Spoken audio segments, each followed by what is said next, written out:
नमस्ते and welcome दोस्तों। विशेष ज्ञान यानी एडिफिकेशन में आपका मैं फिर से स्वागत करता हूं दोस्तों। और आपके समक्ष उपस्थित हूं एक नए वीडियो में, जो वीडियो हैंडराइटिंग सीरीज से रिलेटेड है। और इसमें मैंने 2 वीडियो इसके पहले अपलोड किया है, जो मैंने बताया है हैंडराइटिंग क्या है, उसके टाइप के बारे में बताया है। फिर मैंने बताया है कि कर्सिव हैंडराइटिंग का क्या इंपॉर्टेंस है, क्या बेनिफिट्स है।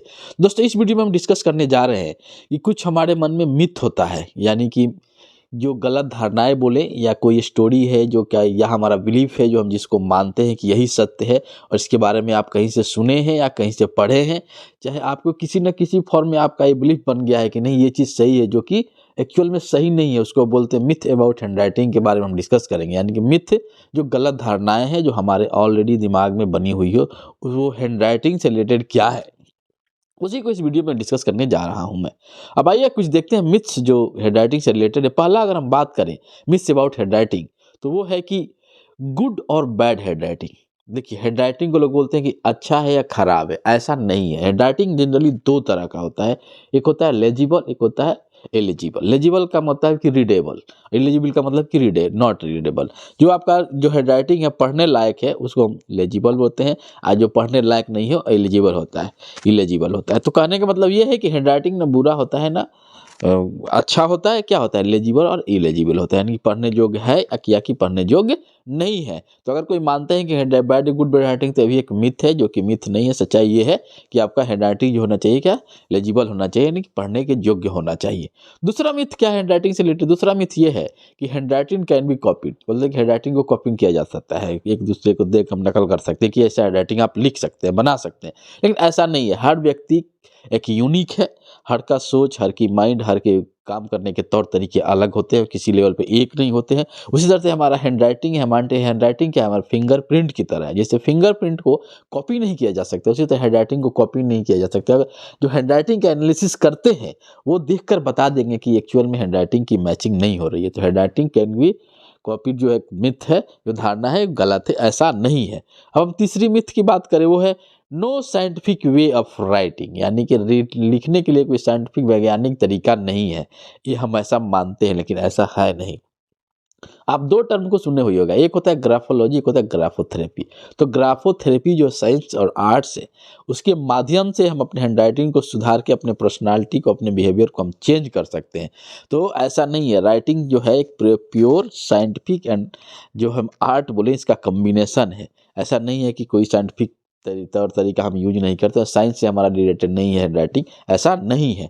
और चौथी मिथ की बात करें अगर हम, तो कॉम्प्लिकेटेड सिग्नेचर इज गुड। बोलते हैं जितना कॉम्प्लेक्स सिग्नेचर करें वो अच्छा होता है, ऐसा हमारा मानना है, लेकिन है नहीं। क्योंकि जितना सिंपल सिग्नेचर आप रखेंगे, जितना लेजिबल रहेगा आपका सिग्नेचर, जितना सही रहेगा, उसको हम अच्छा मानते हैं। क्योंकि सिंपल चीज़ को कॉपी करना बहुत ही मुश्किल होता है बजाय कॉम्प्लेक्स। और कॉम्प्लेक्स है तो आप उसको पहचान नहीं पाएंगे, तो दूसरा उसको कॉपी करने की संभावनाएं ज़्यादा होती हैं विथ रेस्पेक्ट टू दो सिंपल सिग्नेचर। तो ऐसा नहीं है कि कॉम्प्लेक्स और कॉम्प्लिकेटेड सिग्नेचर जो होता है वही अच्छा होता है, ऐसा नहीं है। अब 5वां हम मिथ की बात करें अबाउट हैंडराइटिंग, तो 5वां मिथ ये है कि your handwriting is always bad when you right quickly.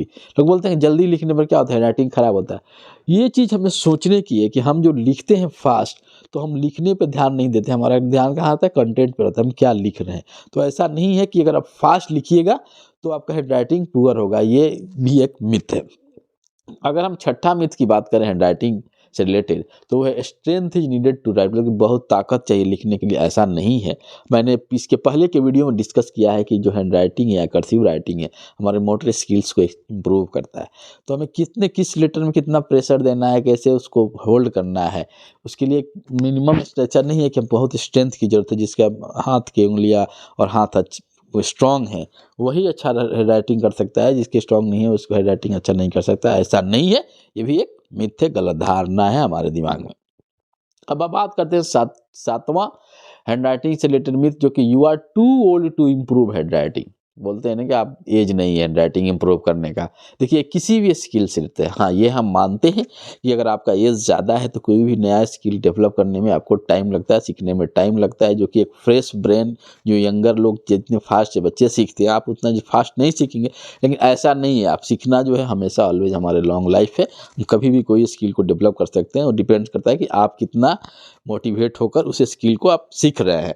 तो ऐसा नहीं है कि आप बूढ़े हो गए, आपका एज ज़्यादा है तो आप हैंड राइटिंग को इम्प्रूव नहीं कर सकते। डिपेंड करता है आप कितना इंटरेस्टेड हैं और किस तरह से स्किल को डेवलप कर रहे हैं। ये भी क्या है, एक सॉफ्ट स्किल है और सॉफ्ट स्किल को आप डेवलप कर सकते हैं। हाँ आपकी एज और ज़्यादा है तो थोड़ा टाइम लगेगा, लेकिन आप इसको इम्प्रूव कर सकते हैं। अगर हम 8वां मिथ की बात करें हैंड राइटिंग से रिलेटेड, वो है कि all letters takes the same amount of effort to learn.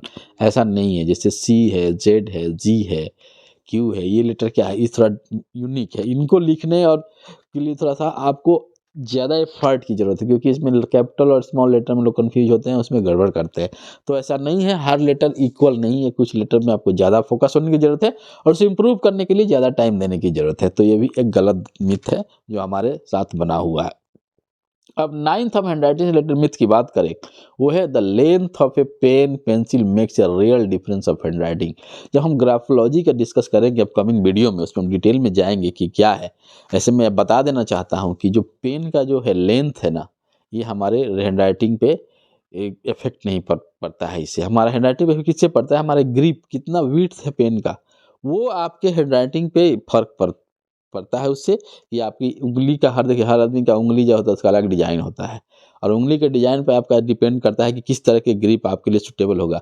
आप बेसिक एग्जांपल के लिए आप देखिए, आप भी अगर राइटिंग करते हैं तो आप पेन डिफरेंट विड्थ का पेन ग्रिप करके देखिए, उसमें से सब आपका जो है अच्छा नहीं लगेगा, आपको सुटेबल नहीं होगा आपके हैंड के लिए। तो आपके हैंड का स्ट्रक्चर, आपके उंगली के स्ट्रक्चर कैसे हैं, वो उसके हिसाब से आपका ग्रिप जो है विड्थ होगा, जो पेन का जो डायमीटर जिसको हम बोलते हैं, वो डिसाइड करेगा कि आपके लिए कितना सुटेबल है। तो पेन का लेंथ मायने नहीं रखता है, पेन का जो विड्थ है यानी कि ग्रिप जो हम पकड़ते हैं, जो डायमीटर है पेन का, वो इंपॉर्टेंट रोल प्ले करता है हमारे हैंड राइटिंग में। और 10वां लास्ट जो मिथ है वो ये है कि bad and messy handwriting is a sign of high intelligence. ये हम बचपन से भी देखते आते हैं। जनरली ये लोगों का, मैक्सिमम लोगों का ये मिथ है या धारणा, गलत धारणा है कि जो इंटेलिजेंट लोग हैं उसकी हैंड राइटिंग खराब होती है। ऐसा नहीं है। इंटेलिजेंट लोग होते हैं उनकी हैंड राइटिंग खराब होती है, ऐसा नहीं है कि जो वो है। ये एक गलत मिथ है। कुछ लोग ऐसे भी हैं जिनका हैंड राइटिंग भी अच्छा है, वो अच्छा है। तो डिपेंड्स करता है कि अब हैंड राइटिंग को कैसे ले रहे हैं और किसको कैसे इम्प्रूव करते हैं, और हैंड राइटिंग पर ध्यान देंगे, इसको इम्प्रूव करने की कोशिश करेंगे तो ऐसा नहीं है। हैंड राइटिंग आपकी अच्छी होगी, आपकी इंटेलिजेंसी भी इम्प्रूव रहेगी। आप इंटेलिजेंट होकर भी आप अपने हैंड राइटिंग को अच्छा कर सकते हैं। तो ये मैंने जो दोस्तों 10 मिथ बताया रिलेटेड टू हैंड राइटिंग कि क्या है, हम क्या मानते हैं, वो जनरल मिथ है और ये सही है और ऐसा नहीं है। मैंने इसके बताया भी कि क्या है और क्या क्या कमियां हैं जो हम मानते हैं, ऐसा नहीं है। इसको इम्प्रूव भी कर सकते हैं, इसको हम सीख भी सकते हैं। तो मैंने यही डिस्कस किया इस वीडियो में। अगर एक बार हम कंक्लूड कर दे तो मैंने 10 मिथ बताया। जैसे मैंने बताया कि पेन का जो लेंथ है वो हमारे लिए इम्पोर्टेंट होता है। मेसी राइटिंग जो है वो साइन है हमारी इंटेलिजेंसी का, ऐसा नहीं है। उसी तरह से मैंने 10 डिस्कस किया। मैं आशा करता हूं कि ये जो हैंड राइटिंग रिलेटेड कुछ पॉइंट्स है जो आपको क्लियर करेगा। और मैंने बताया कि मिथ क्या है, हमारा एक ट्रेडिशनल स्टोरी है जो हमारा बिलीफ हो जाता है, जो हम जानते हैं, जो कि फॉल्स होता है, गलत होता है। तो उसको दूर करके हम अपने हैंड राइटिंग स्किल को इम्प्रूव कर सकते हैं, क्योंकि एक सॉफ्ट स्किल है। लाइफ में कोई भी सॉफ्ट स्किल सीखना बहुत ही ज़रूरी है। दोस्तों मिलते हैं आपसे फिर हम नए वीडियो में। जो हमारे हैंड राइटिंग जो स्किल से रिलेटेड जो सीरीज है उसमें ये तीसरा वीडियो था। ऐसे ही मैं कुछ वीडियो के माध्यम से सारे बेसिक कंसेप्ट को क्लियर करूंगा। तब तक खुश रहिए, मुस्कुराते रहिए और अपने गोल के प्रति अग्रसर होकर काम कीजिए ताकि आप अपने गोल को अचीव करें।